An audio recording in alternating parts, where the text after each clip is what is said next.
Կարապետյան, ինչ տրամաբանությամբ եւ ինչ առաջնահերթությամբ ընտրեցիք 3 հանձնաժողովներում ձեր նախագահները ունենալու այդ հարցը, ոնց որոշեցիք։ Ֆինանսավարկային հանձնաժողովը մեր պետական բյուջեի դեֆիցիտը կատաստրոֆիկ մասշտաբների հասել 1.4 միլիարդ դոլար այս տարի։ Եվ մենք պետք է կարողանանք վերահսկենք այդ ծախսերը։ Տարեկան, ամսեկան 120 միլիոն դոլարից ավել մենք վարկ ենք վերցնում, որ մեր պետությունը ուղղակի ֆինանսավորվի իր ծախսերը։ Այդ պատճառով պետք է վերահսկել բյուջեն, որ այսպիսի մեծ ճեղքվածք 1.4 միլիարդ դոլար պատմականորեն ամենամեծ ճեղքվածքը չլինի։ Պարոն Կարապետյան, կներեք, երբ դուք երբ ընտրեցիք Եվրաինտեգրման հանձնաժողովը, մենք հիշեցինք պարոն Կարապետյանի հայտարարությունն, այն հայտնի, որ մենք ՀԱՏՄ շրջանակներում ենք, այստեղ պետք է մեր տնտեսությունը զարգացնենք եւ այլն։ Հիմա դուք ինչպես եք ինտեգրելու Հայաստանը Եվրամիության մեջ, որ ձեր քաղաքական թիմի ղեկավարը նման դիրքորոշում է հայտնել։ Տեսեք, Եվրոպայի հետ մեր հարաբերությունները պետք է երկրորդի մեր տնտեսական գործակցության լայնացմանը։ Մենք տեսնում ենք, որ Եվրոպայից երկու կարևոր բան պետք է մենք ստանանք։ Առաջինը տնտեսական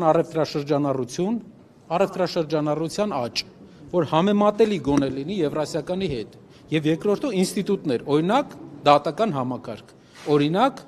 քաղաքացիական հասարակության ինստիտուտները։ Այդ ուղղությամբ կտեսնեք ինչ աշխատանք կտանենք մենք։ Դուք կտեսնեք, որ անցած 5 տարիների ընթացքում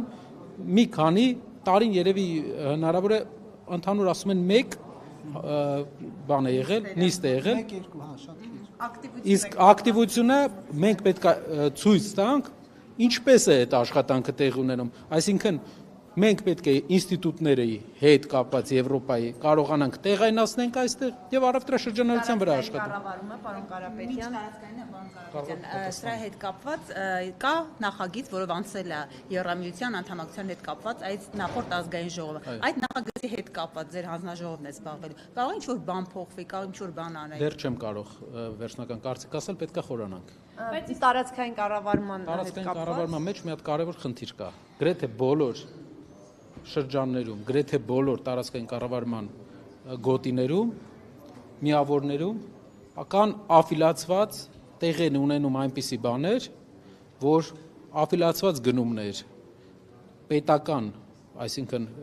պետական եւ տեղական ինքնակառավարման մարմինները անում են գնումներ այն անձերից կամ այն ընկերություններից, որոնք աֆիլացված են եւ ասում մասնավոր ընկերություն չեն։ Այսինքն մասնավորի մասին չենք խոսում ենք քաղաքի մասին, որը գնում է անում, օրինակ քաղաքապետի հետ կապ ունեցող հիմնարկներից։ Մենք ուզում ենք մեր հասարակության հետ ցույց տանք, որ մարդիկ երբ խոսում են կոռուպցիայի քիչ լինելու մասին, իրենք տեսնեն ինչա կատարվում մեր երկրում։ Ովքեր են առաջադրվելու, պարոն Կարապետյան։ Դա այս պահին խմբակցության նիստ է։ Դուք որևէ հանձնաժողով կնախագահեք, թե ոչ։ Կմասնակցեն ֆինանսա-բյուջետային հանձնաժողովին, սիրով նաև տնտեսական։ Ոչ նախագահ։ Գրեթե բոլոր հանձնաժողովներին մասնակցելու եմ նիստերին սիրով։ Բայց չնայած նրան, որ դոնտի բանաձևով էր ընտրվում հանձնաժողովները, բայց կանխատեսել էիք այդ հանձնաժողովները, որտեղ ամեն դեպքում Կանխատեսված էր։ իսկ հնարավոր է բանակցություններ էր եղել 3 խմբակցությունների միջև։ Երեք խմբակցությունները որևէ խոսակցություն այդ ուղղությամբ չունեցին։ Շատ կառուցողական բարեվարության դաշտ տեղափոխվել առաջին փորձից Վարդևանյանը ընտրվեց, մենք հիշում ենք Իշխան Սաղաթելյանը 3-րդ փորձից էր ընտրվել, հետո ինչ եղավ, հիշում ենք, որ Արթուր Ղազինյանը 10-րդ փորձում էր չօգնեց, որ պաշտպանության նույնիսկ 10-ից ավել փորձերը չօգնեցին, որպեսզի պաշտպանության հանձնաժողովի փոխնախագահ լիներ, այդ առումով ինչ կարող եք ասել, մի քիչ արագ տեղափոխվեցիք էլի, այսպես հաշտ համերաշխություն։ Լավ, պատասխանը այսպես տամ, նախորդ խորհրդարանը հայ հասարակության մեջ ուղղակի ամենաբացական ընկալվող խորհրդարն է եղել։ Եվ երբ գյուղերում հարցնում ենք, թե ինչն է պատճառը, ասում է մեր կյանքից չեն խոսում են իրարից։ Դուք տեսնում եք, որ մեր հանդեպ դուրս են գալի անձնավորված հնարավոր է մեր հետ կապված խոսակցություն ունենալ։ Մենք բերում ենք թեմաներից ենք խոսում հողի վրա մարդկանց կյանքին ազդող։ Եվ թող մեր ժողովուրդը գնահատի ով է աշխատանք կատարում հողի վրա ժողովրդի կյանքը բարելավելու համար։ Կարապետյան մի կանուր առմամբ խմբակցության գծի մեջ, այսինքն հնարավոր է, որ Էդգար Ղազարյանը ամեն դեպքում ինքը ավելի սուր է, ավելի այսպես անգամ դիմելուց չի դիմում քաղաքացիական պայմանագրին, դուք ո՞նց եք վերաբերում իր աշխատելավոճին, ընդունելի է ձեզ համար։ Մեր падգամավորները ունեն ազատություններ եւ այդ ազատությունները կարող են իրացնել։ Միակ հարցը, որպեսզի ընդհանուր համակարգային բարեվարկության նորմերը պահեն, որպեսզի մեր հայրենակիցներին հաճելի լինի հետևել իրենց կողմից ընտրած ազգային ժողովին։ Մենք փոփոխություն ենք բերել ազգային ժողով։ Չափավոր ազատություն ունեն ձեր ֆրակցիայում։ Այո, եւ մենք աշխատում ենք նրա վրա, որ սովորենք նոր խոսույթ ձևավորվի առանց վիրավորելու քննադատելը։ Առանց անձնավորված մարդուն, այսինքն հնարավոր է աշխատանքը քննադատելը վիրավորի ինչ-որ մեկին, բայց դա արդեն մեր խնդիրը չէ, բայց եթե անձնավորված մարդուն են վիրավորում, մենք պետք է այդ որակական փոփոխությունը, ինչի համար մենք պայքարում ենք, բերենք ազգային ժողով առաջինը։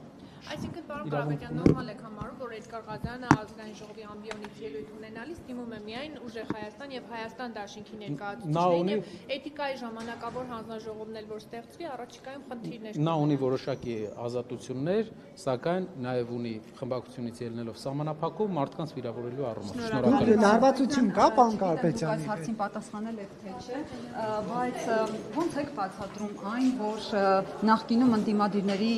փոխնախագահի պաշտոններ կիսելը մի քանի պապիտկայից էր այսպես ասած լինում, իսկ ձերքում ցած միանգամից համաձայնեցին եւ առաջին փորձից ընտրեցին։ Սրա հետ կապված կան որոշակի տենց կասկածներ, բան դրա համար ուզում եմ հարատեք այդ կասկածները։ Մոտեցումները ազգային ժողովը նախորդ ցույց տվեց, որ ամենավատ ռեյտինգով ազգային ժողովն է։ Այսինքն պատմականորեն վատ ազգային ժողով է եւ կարծում եմ իշխանությունները դրանից դաս քաղել, իսկ նոր ուժերը տեսնում են, որ հնարավորությունը մենք որպես նոր ուժ տեսնում ենք աշխատանքով ժողովրդի կյանքը բարելավելու հնարավորություն։ Պարոն Կարապետյան, կներեք, մեկ հարց տամ, Հակաս Սաֆարովյան օրենքը բերելու եք։ Հակաս Սաֆարովյան օրենքը։ Այո։ Առաջիկայում կներկայացնեք որպես նախագիծ։ Այո,